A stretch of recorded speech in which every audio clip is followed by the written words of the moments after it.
Kaibigan, napabalita po ngayon na nag-undergo ng heart procedure si Senator Robin Padilla. Natutuwa naman tayo, I think after 1 day lang, natapos na yung heart procedure niya, nakauwi na siya, safe na siya, so get well soon, Senator Padilla. So pag-usapan natin, marami na kasi nagtatanong sa akin, ano ba yung angiogram? Diba? Ano ba yung angiogram? Ano ba yung angioplasty? Kung kinakailangan, marami kasi sa kababayan natin, may sakit sa puso, may nararamdaman, nasasabihan ng doktor nila, kailangan mo ng heart procedure, explain natin. Ang angiogram, parang diagnostic test lang siya. Sinisilip lang muna kung ilan ang bara sa puso at kung may bara. Ito puso natin. Para mabuhay na ang puso, kailangan marami siyang ugat. May left galing sa kaliwa, left anterior descending na ugat. Meron dito circumflex, meron dito sa right, meron sa likod. So yung sa angiogram, makikita kung ano ang bara at kung may bara. Kasi gusto mo walang bara tong ugat para tuloy-tuloy maganda blood supply. Oras na magbabara tong ugat natin dahil sa high blood, diabetes, sigarilyo, cholesterol, alak, stress, lahat yan, pag namamana, hereditary, nagbabara yan, pwede mamatay itong part. Okay? Depende kung gaano siya kabara. Pakita natin procedure. Sa angiogram, naglalagay ng wire. Isang wire lang. Ang galing ngayon ng technology talaga. Dati nilalagay sa singit, minsan nilalagay sa kamay. Tapos pareho yung wire, dalawang daanan Kung sa singit dadaan, aakyat dito sa aorta, papasok mismo sa puso.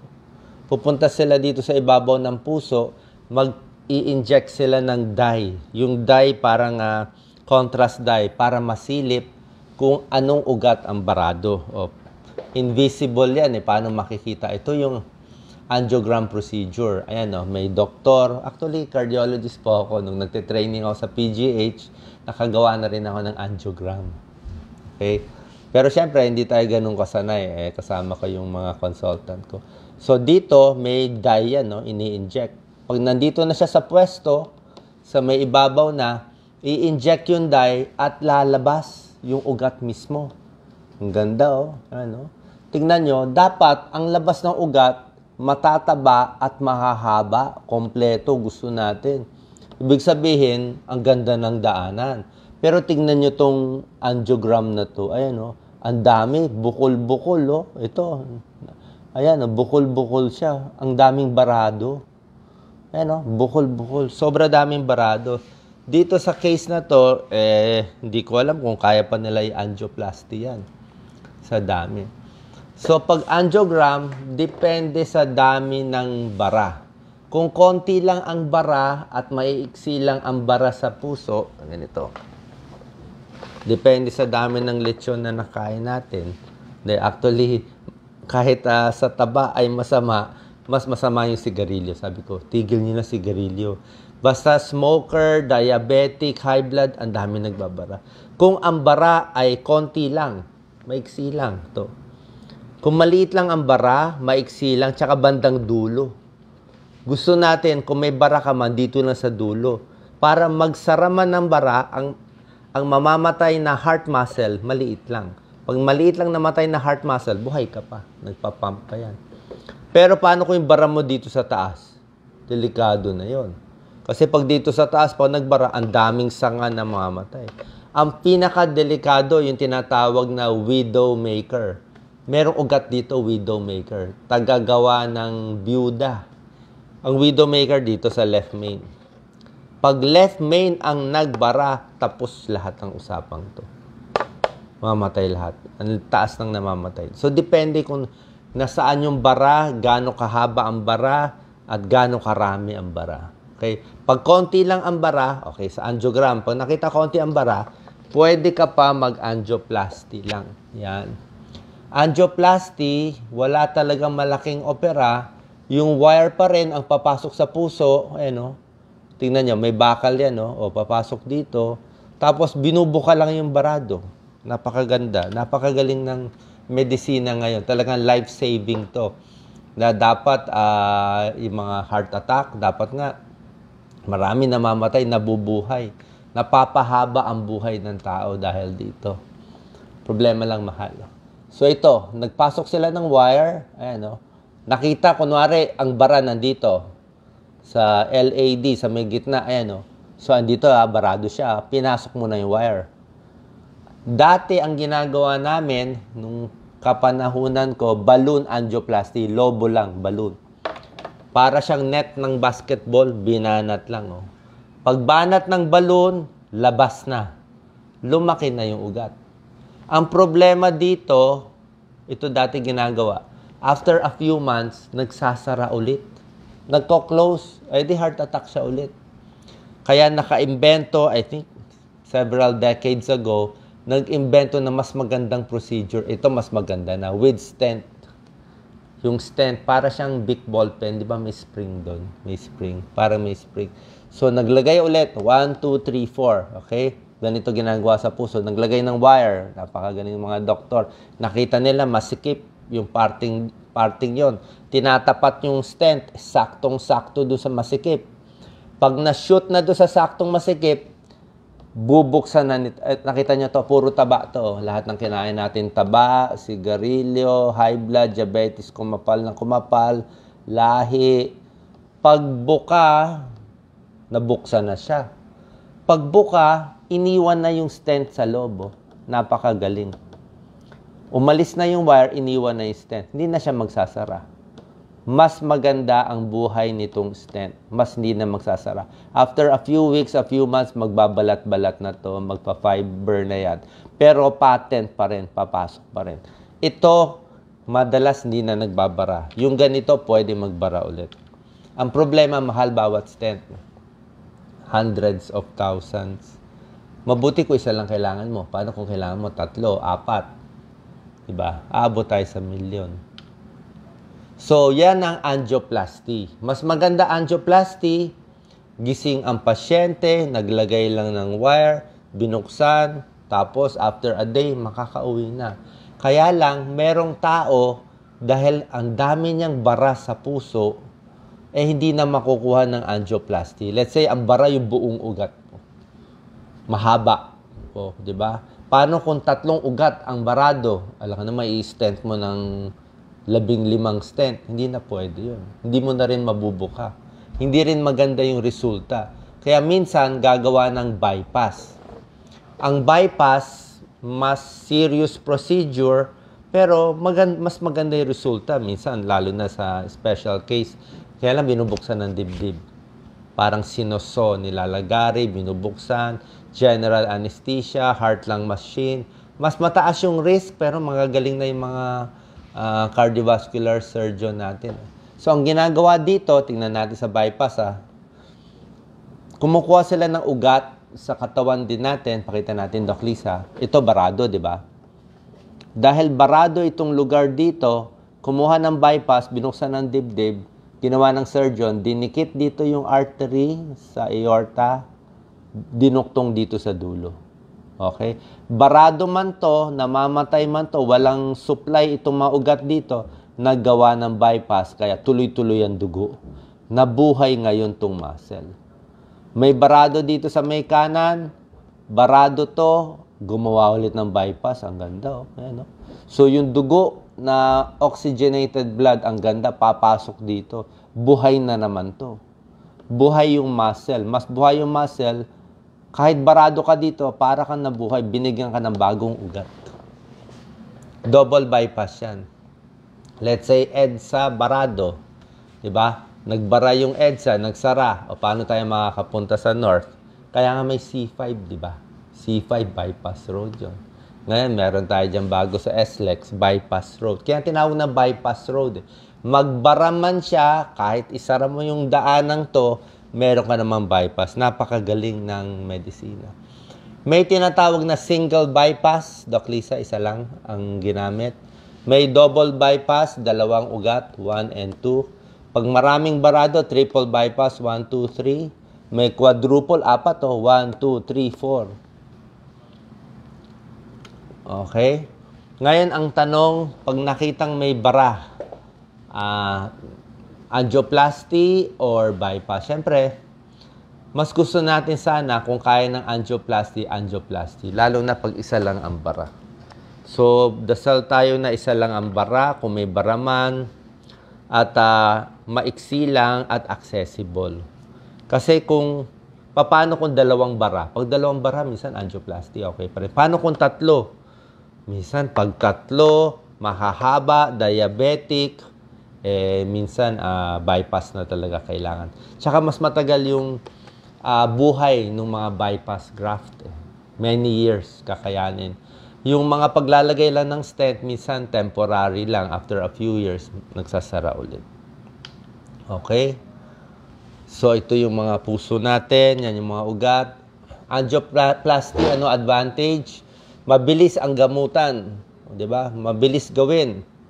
Maganda rin resulta. Safer. Mas safe siya. Mas mura siya kaysa sa bypass pero mahal pa rin. Good prognosis. Tingnan natin yung mortality rate after angioplasty, after bypass. Pinapakita lang dito, pag bypass, mas mataas ang chance ng namamatay after 1 year. Different ages. Pero sa angioplasty, a little less. Oo. Kaya pag matanda na, minsan angioplasty na lang. Depende po. Ang stroke din, mas mataas ang risk with bypass. Pero may tao kasi talaga walang choice eh. Although yung bypass nga, pag napalitan ng 4 na bagong ugat na magandang supply, maganda na. Halos lifetime na, okay na rin. Pwede na siya. Ang angioplasty, may risk, mas maliit. Ang bypass, mas malaki konting risk. Depende sa doktor nyo, sa cardiologist ninyo, at sa surgeon nyo kung anong gagawin. Sa angioplasty, kahit sinasabi natin mas safe na siya, very safe na ngayon, pero may small chance pa rin na during the procedure, siyempre naglagay ka ng wire, nabago mo yung blood flow, di ba? Foreign body yun, pwede mag-bleed, pwede mag-infection, pwede mag-blood clot. During the procedure, maingat talaga, naka-cardiac monitor, pwede ma-heart attack. Di ba? Pwede ma-stroke. During the first week after the angioplasty, binabantayan, siyempre bagong lagay pa lang ng stent titingnan, baka biglang magsara. 'Di ba? Bagong kalikot siyempre. So, kung magsasara, may chest pain, nahirapan huminga, nahihilo, nagbabago ang speech. Ito mga stroke symptoms, nangihina, biglang nanlamig yung parte ng katawan, no? Baka ng embolism. Okay? So, ingat tayo sa sakit sa puso. Pag walang pera, syempre doon tayo sa medical. Ngayon ang tanong, sino kailangan mag-angiogram? Pag ginagamot ka na ng medical, ng tableta, mga amlodipine, metoprolol, aspirin, simvastatin, atorvastatin, tapos tuloy-tuloy pa rin yung sakit sa dibdib, sa puso. Diba?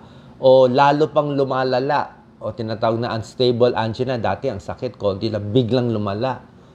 Minsan wala tayong choice. Kung may pera talaga, kailangan magpa-angiogram. Early warning signs ng sakit sa puso.